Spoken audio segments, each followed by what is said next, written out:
Hi there, my name is Kim and these are the Wayrider Chronicles, my alternative look at current affairs. Hi there everyone, this is a short video where I would like to go back to the mother of all conspiracy theories. Let's say the birth of many of the current tendency to attribute everything to some sort of conspiracy theory. Going back to the origin of COVID-19 in the Chinese city of Wuhan back in 2019.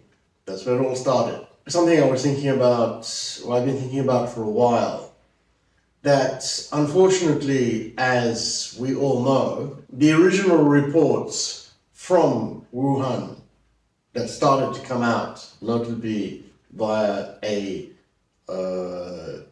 very courageous Chinese doctor who noticed something was happening, and he subsequently died. Not sure how he died, but he died.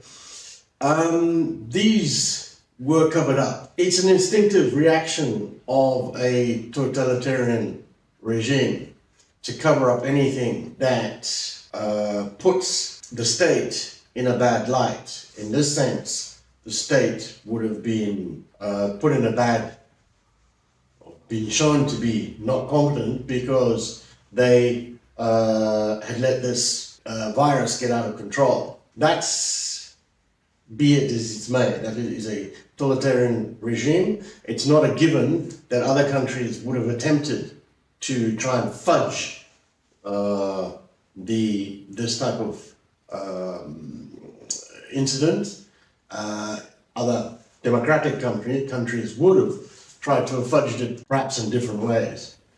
The point I'm making, or the point I would like to put across, is that unfortunately there was a cover-up.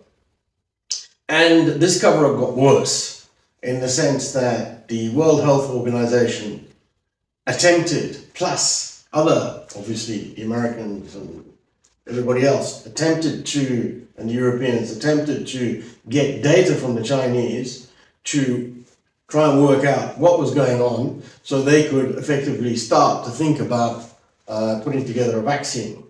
That was always very difficult because of the tendency of the Chinese government, or the continuing tendency of the Chinese government to try and obscure the facts. What does this all mean? From one point of view, it meant that right from the start, the whole virus COVID-19 thing was that cover-up opened it up to any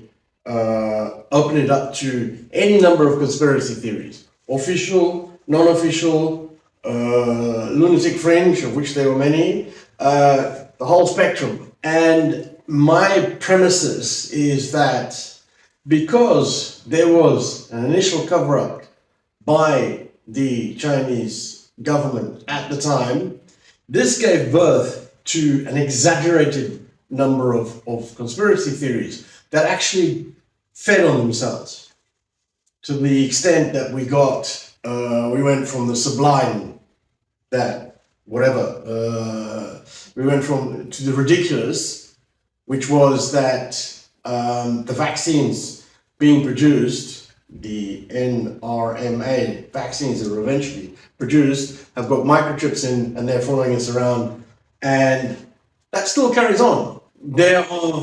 I heard only yesterday from somebody who will not buy an electronic vehicle because they say that the electronic vehicle it follows you all over the place. Seriously? Nobody's not interested in where you're going unless you're doing something bad. The issue is that when confounded or confronted with the retort that nobody's really interested in you, and anyway, all vehicles have huge, even normal petrol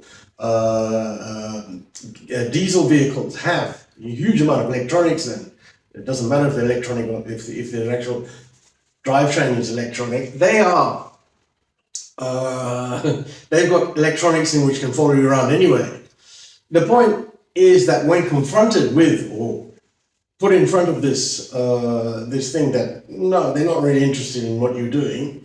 The answer was, oh, you're one of these people who believed in the whole COVID vaccine thing. The consequences of this are still going on today. It's quite amazing. And I say the consequences were and stem from that initial government and continual government attempt to cover up exactly what was the origins of the virus. It's a strange world. See you guys.